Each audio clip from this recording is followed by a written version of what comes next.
വിദേശ രാജ്യങ്ങളിലേക്കുള്ള സർവകക്ഷി പ്രതിനിധി സംഘത്തിന്റെ തലവനാവാൻ കോൺഗ്രസ് പ്രവർത്തക സമിതി അംഗം ശശി തരൂർ കേന്ദ്ര സർക്കാരിനോട് സമ്മതിച്ചത് പാർട്ടിയെ അറിയിക്കാതെ. പാർലമെന്ററി കാര്യമന്ത്രി കിരൺ റിജിജു വിളിച്ചപ്പോൾ നേതൃത്വത്തെ അറിയിക്കും മുൻപ് തരൂർ സമ്മതം മൂളിയതായി പാർട്ടി വൃത്തങ്ങൾ സൂചിപ്പിച്ചു. സർക്കാർ വിളിച്ച കാര്യം പാർട്ടിയെ അറിയിച്ചിരുന്നുവെന്നാണ് കഴിഞ്ഞ ദിവസം തരൂർ പ്രതികരിച്ചത്.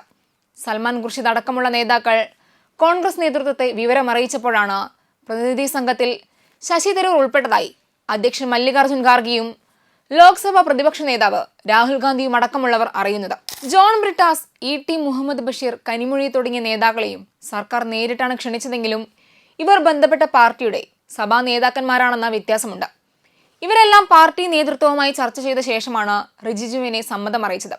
സഭാ നേതാക്കൾ, പാർട്ടി അധ്യക്ഷൻ എന്നിവരിൽ നിന്ന് പേരുകൾ വാങ്ങിയ ശേഷം പാർലമെന്ററി സംഘത്തെ നിശ്ചയിക്കുന്നതാണ് പൊതുവെയുള്ള കീഴ്വഴക്കം.